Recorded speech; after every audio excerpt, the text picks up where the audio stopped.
All right, so the Philadelphia 76ers have been making some moves lately. And yeah, they might not be the kind of blockbuster trades that grab all the headlines. But if you look a little closer, you start to see this really deliberate strategy. It's all about getting this team ready for a deep playoff run, right when those big, splashy moves just aren't an option anymore. Let's break it down. So just picture this for a second. You're in the 76ers front office. The trade deadline, it's coming on.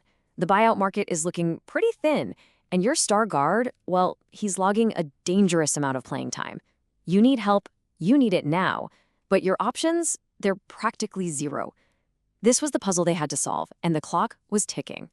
I mean, the problem was staring them right in the face. This roster was stretched incredibly thin. Their key guys were being overworked, and there were these obvious gaps, especially in the backcourt. So the challenge wasn't just to find anybody who was available, it was to find the right fit right in the middle of the season. And this number right here, this is the perfect symbol of that pressure. Over 2,000 minutes. That's how much Tyrese Maxey has played this season. That is more than any other player in the entire league. And you could see it taking a toll. His performance kind of dipped right before the All-Star break. It was a huge warning sign, one the team absolutely could not afford to ignore. Okay, so what was move number one? Find a reliable ball handler to take some of that weight off Maxey's shoulders. And Philly turned to a familiar face, signing guard Cameron Payne for the rest of the season. Look, it wasn't a world-shaking move, but it was a very targeted strike at the team's most immediate, most glaring need. Now, to really get this move, you gotta have a little context. See, earlier in the season, the Sixers had Patrick Beverley, and he was there for that defensive grit.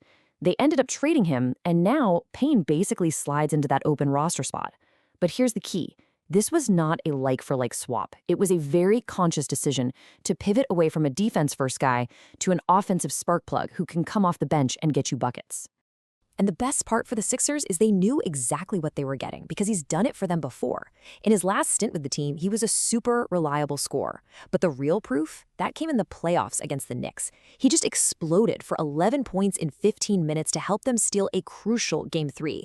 The guy has shown he can step up when the lights are brightest. You know, here's how you can tell a player really makes an impact. When fans of a rival team are sad to see him go. Seriously. When this signing was announced, you had Knicks fans on Twitter actually saying they were still rooting for him. That tells you everything you need to know about the kind of energy and respect he brings, even from his opponents. All right, so the next piece of this whole puzzle, it actually came from inside their own building. It's the story of Jabari Walker, and it is the perfect example of a team rewarding the kind of hard work and hustle that, honestly, the traditional stat sheet almost always misses.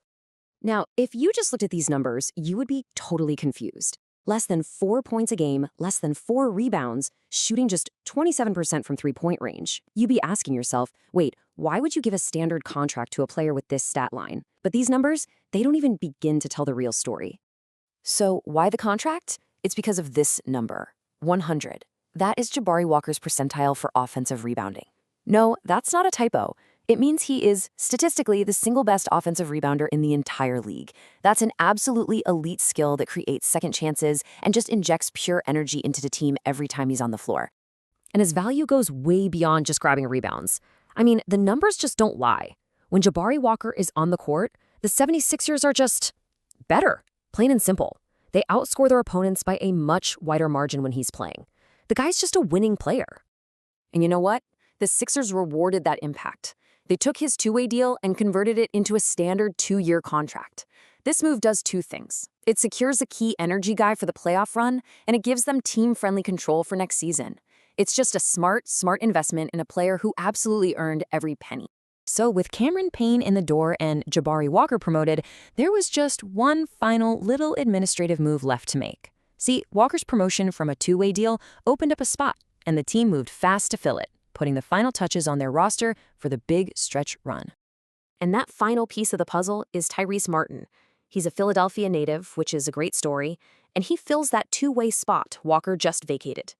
As a former second-round pick, he adds some really valuable depth. He might not be in the main rotation night in and night out, but just having a capable player like him ready to go, that's a smart luxury for any team that has championship dreams. So here's what it all looks like when it comes together. You've got your established starting lineup, but now you've really solidified those key bench roles.